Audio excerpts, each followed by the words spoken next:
Buongiorno e ben trovati. Nel video di oggi vi voglio portare con me a fare una passeggiata insieme a Nadir, che nelle sue fasi di evoluzione, addestramento, riabilitazione, perché poi si era fatto male alla schiena, eccetera, eccetera, è stato, diciamo, mosso in varie maniere, fra cui anche una passeggiata che abbiamo fatto, una delle tante passeggiate che abbiamo fatto con lui, in cui però questa volta me le sono portato alla lunghina, perché alcuni di voi mi avevano chiesto di come fare per muovere magari un cavallo oltre a quello che stanno montando, perché chiaramente in alcuni casi o perché l'altro cavallo è anziano o perché l'altro cavallo ha avuto dei problemi e quindi insomma diciamo non vogliamo lasciarlo a casa da solo, vogliamo portarcelo dietro, vogliamo muoverlo un po', vogliamo magari fargli un po' di riabilitazione, rimetterlo un pochino in sesto, oppure magari anche un puledro, no? Che può essere portato fuori per cominciare a fargli sperimentare un pochino cosa vuol dire andare fuori in passeggiata, e un'ottima idea è quella di portarselo dietro alla lunghina.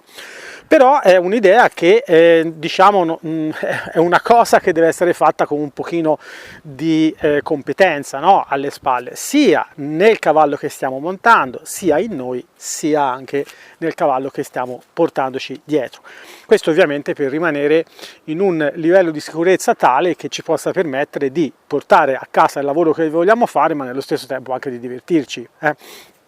Ora vedrete un pochino il cavallo, come me lo sono portato fuori, che l'ho fatto affrontare un pochino di difficoltà, la strada, le macchine, un po' di cose così, e poi dopo vi spiego un pochino di cose quando sono tornato, vi spiego un pochino di cose in campo e vi dico un pochino di, diciamo così, di consigli sull'attrezzatura e su un po' di, diciamo, di competenze che vanno un pochino affinate prima di affrontare un percorso di questo genere.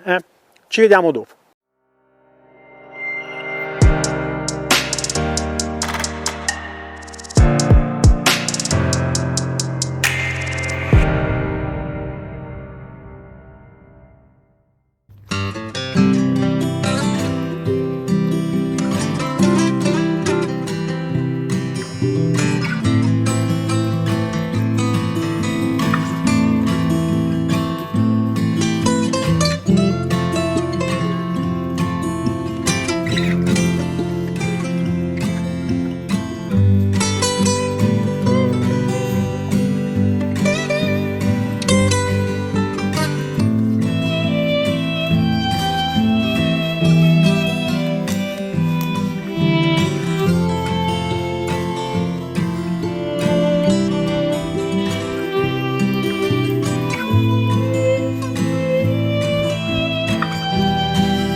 Di cose sull'attrezzatura.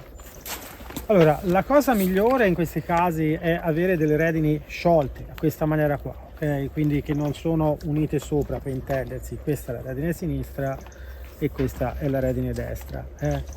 Chiaramente quelle chiuse, all'inglese o meno, non vanno molto bene per un motivo molto semplice, che quando avete un cavallo alla lunghina, se il cavallo per qualche motivo vi mette la testa là sotto e va in avanti, voi non avete la possibilità di uscirne da quella situazione lì, no? Perché il vostro cavallo rimane imbrigliato nel corpo dell'altro cavallo, mentre a questa maniera qua lasciate andare una redine e poi dopo la recuperate, tanto ci avete sempre l'altra per controllare il vostro cavallo, e questa è una cosa, diciamo, importante. Poi sempre sull'attrezzatura, la corda io per esempio non la tengo come si dovrebbe tenere per esempio il lazzo. Nel lazzo si tende a fare questo, no? Questo si fa la daily e poi dopo ci si appoggia qua, e questa parte qua si tiene in mano con le redini. Ok, io questo quando ho un cavallo non tendo a farlo quando lo porto fuori, perché quando stiamo fuori in passeggiata dopo un po' ci si distrae, no? Non siamo sempre sul chi va là, non siamo sempre con il focus, anche se dovremmo. È più facile riuscire poi magari in tratto è pari, non ci sono diciamo difficoltà, i cavalli sono tranquilli, quindi si tende magari a non pensare, e lui lo manda indietro così, cioè non vuole che oltrepassi il mio ginocchio e quindi tende a mandarlo indietro. Quindi dicevo, nel caso per esempio che può accadere che vi distraete, se il cavallo all'improvviso vi dà un tirone, è facile che a quella maniera lì, siccome tutta la forza rimane sul pomello, vi si storga la sella, ok? Quindi in quel caso io preferisco prendere le redini così nel California Roll, ok? Adesso poi dopo magari ve lo spiego nel dettaglio, magari ci faccio un video apposta sul California Roll.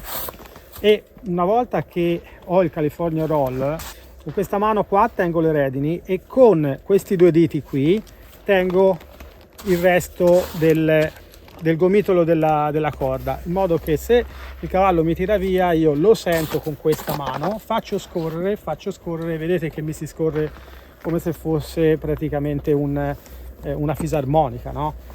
E a questa maniera sono un pochino più in sicurezza. Quindi il solito soffietto che faccio a terra, no? Quando porto il cavallo alla lunghina, per evitare che mi ci rimanga impegnate le mani, no? Le dita eccetera, che se il cavallo tira e ce l'abbiamo per esempio così, ok?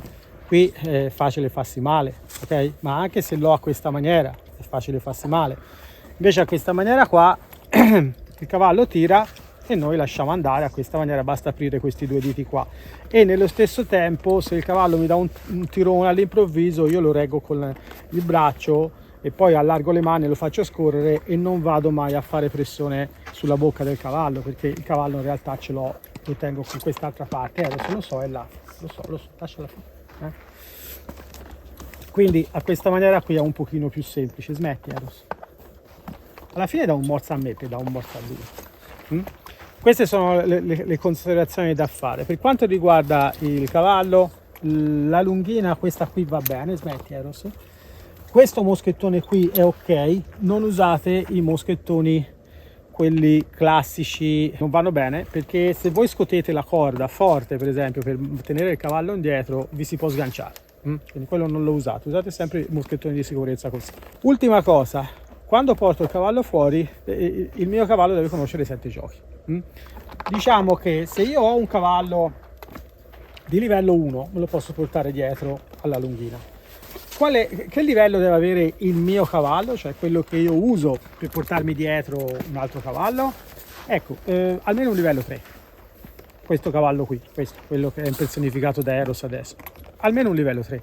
A me piace parlare di livelli, perché sennò dovrei starvi qui a fare l'elenco delle cose che dovrebbe saper fare il cavallo e il cavaliere. Quindi invece parlare di livelli è molto più semplice, basta andarsi a scaricare il PDF con tutti i compiti di livello e avete un'idea di quante cose, sommando livello 1, livello 2, livello 3, quante cose deve saper fare un cavallo, diciamo, di quel livello lì, ok? Sia di livello 1 che di livello almeno 3. Ora lui è oltre, lui è livello 4, ok? Quindi siamo ancora più in sicurezza, e la persona idem dovrebbe avere almeno un livello 3 per essere in sicurezza. Poi è chiaro che può farlo chiunque, può farlo anche uno con pantaloncini corti che va a giro con l'infradito e dice oh ma io lo faccio. Sì, ok, lo fai perché magari hai la fortuna che non ti capita nessun tipo di difficoltà e che quindi riesci sempre a gestirle con i cavalli che hai, per le competenze che hai e per le situazioni che trovi.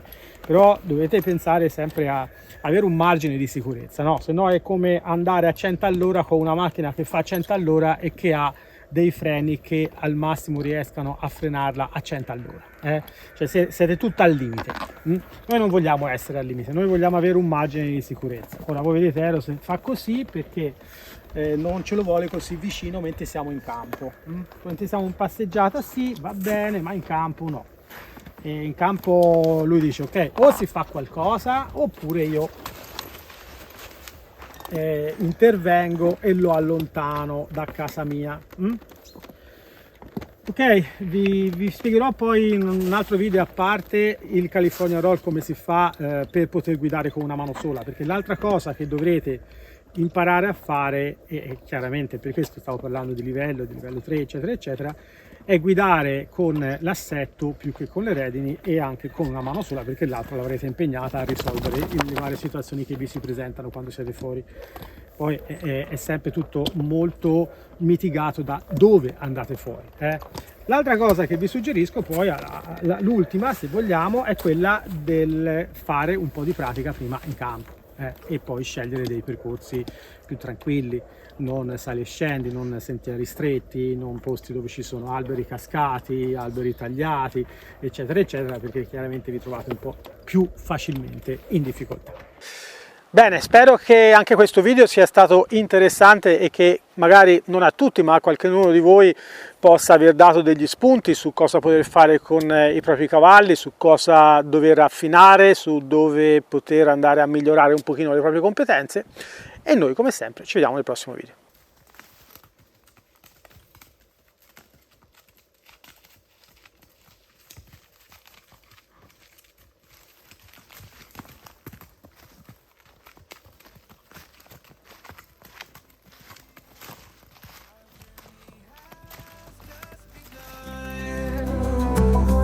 Oh, galloping dreams, we ride far and wide. In a world so vast, we feel alive.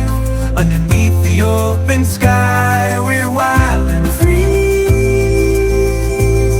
Oh, galloping dreams.